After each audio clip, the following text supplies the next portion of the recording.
What's up? It's Dave from Dave Craves Raw Food, and today we're going to take a closer look at my friend Kuba, and we're going to dive right into his lifestyle. And we met. So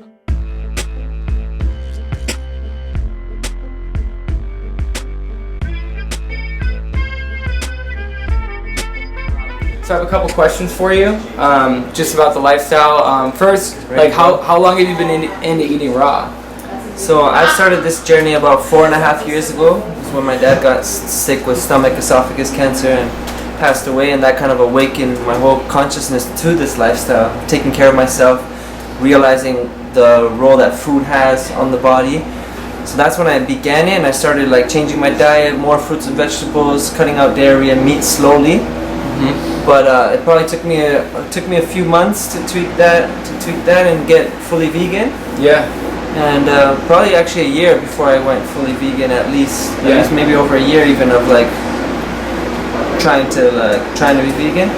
So after that, I was like trying to be raw, vegan, high fruit, you know, and like struggling to maintain it for too long. So I just settled for the raw till 4. Okay, yeah, I think like, a lot of people did that. Yeah. Yeah, so let's say like up to like 2 years ago, I was raw till 4.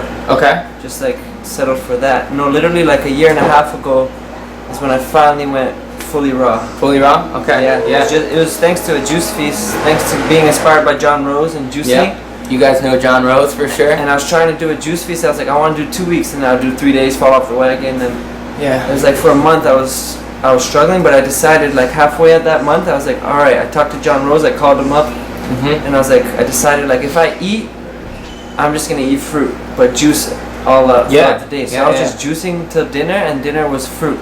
Nice. So that was December 15th was my last cooked food meal, I remember, and December 16th it was just the juice and fruit until January 1st when I started my juice feast, and I went for 3 months of juice, and that cut out all my cravings and got me to be fully raw, like once and for all. Wow. So I did a year, and then I did some slip ups since then. Yeah, of so I course. cook food and stuff Happens, lately, but I identify as a raw vegan, living foodist, fruitarian, whatever title you want to use, but I'm keeping my food alive, you know? Yeah, you're on the path, man. So that's cool. It's a good transition. So since you've had cooked food and you've slipped up, like why do you like eating raw vegan so much? Like why don't you have some cooked food here and there? Like what is it about the raw that you the cooked food is the slip ups for social reasons every time. Okay. Yeah. If I'm alone, I'm not thinking about cooked food. It's not on my vibe at all. I don't, because when I eat it, because I'm at a social thing, I'm like, all right, I'm just gonna have this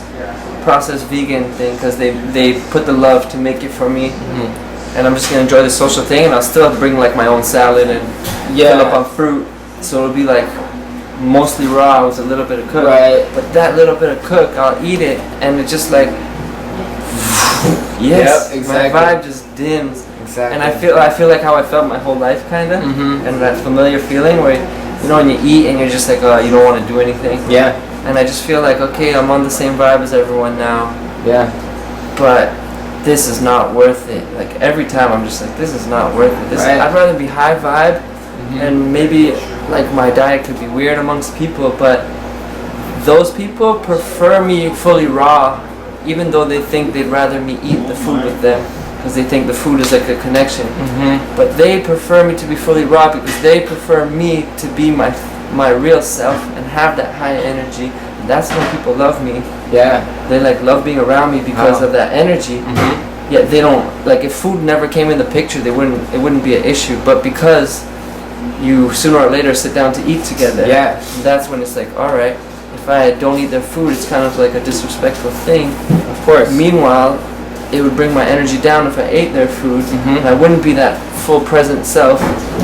That's interesting. So that's ironic, right? That's interesting because they think they're going to be more connected to you because you're connecting with the food, but you're not being your authentic, living your truth. So actually you're going to be more in your head, and you're going to be feeling more disconnected. So you're actually going to be less connected to them than if you were to eat. Yeah, that's amazing, man. So so yeah, I think we can all relate to that. I think a lot of people that were at the fruit festival can relate to the fact that if a lot of people actually didn't eat raw, they ate raw there, but they weren't like raw foodists. So when they were there, they noticed like a shift in energy. Like they might not have been sleeping enough, but you know they had like they could wake up and they actually had energy, rather than when you're eating cooked and like regular food, you need like 8 hours of sleep, otherwise you're pretty much done for. So I think that's really cool. So other than raw food, like we all know that's really good. What about like detox? Do you think like doing cleanses and detoxing your body is important? Actually, I was thinking when you were talking about the people at the festival were eating raw and having more energy, which is definitely true. I also noticed after a few days, some of them like their energy went down again, and they started getting emotional, and I feel they were experiencing detox. Okay, for sure. So do you think that's important to do that? Like, where does that come from? I don't want to have it too long, but because you could definitely get into it. But like, just in your, besides the people there, because I noticed that as well, that they were up and then they went down, and it is a roller coaster. It's a journey. But in your own life, you think it's important to do cleanses and stuff? Because I'm all about it. You did the 90 days juicing, so you think you're like going to continue doing that, or do you think you're already done? Sure, I did the 90 days. That was last year. Right now we're August 2018, so I did that January, February, March 2017. So a year and a half later, this summer in June, I did another 30 days, and I was just so stoked about it, even more so than the 90 days, because the 90 days I was all new to it. I was figuring out what I was doing as I was going. I was in an environment that was not conducive to like detox, because it was a rough living situation I was in. The person I was living with didn't really understand what I was doing, so didn't really support me. They were doing construction in my building, so there's a lot of external stresses. Yeah. Whereas a year and a half later, I'm so in tune with this lifestyle, the fruits and vegetables, juicing. Like after my juice feast, I got more into the greens and the beets and the vegetables. Nice. And like I got a Green Star juicer. I've been like more in tune with the juicing after my juice cleanse and during, just because I kept it up. So this year, the 30 days was just like so easy. It was so fun because I knew what I was doing, and it was hot outside.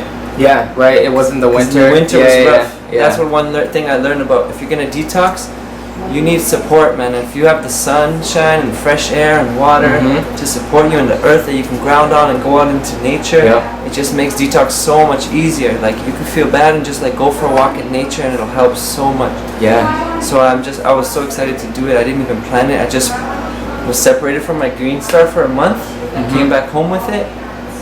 First day I came home with it, I made juice, and I tasted it, and I'm like, I don't want nothing else, and I just kept going. Right. And then literally like 3 weeks might have been natural, and then because I got that far, I was kind of like, oh, I could do a month, and then that last week was maybe a little harder because it takes time. Yeah, definitely. But yeah, I definitely like now after this festival going home, I think I might do at least a week of juice or something like that. I'm excited to get back to my Green Star. Yeah, it's been weird for me not having my juicer as well. We had some orange juice and stuff at the festival, but and the sugar cane. Yeah, the sugar cane. Yeah, but it's nice to make your own. So awesome, man. That's awesome. So actually, you touched on this a little bit earlier about going out to like events and stuff, but like we live in a crazy world, and you even said it's not, a lot of our environments aren't conducive to this, like, I guess, like small way, like no one's doing it like what we're doing, like no one's doing it. It's a small group of people that are eating raw. So like how do you manage to get by in a society that doesn't support you, like eating raw? Like what's, like, how do you do that, I guess? Like what how do you find balance with that, I guess? That's what's been rough, because like my biggest thing is like I need human connection.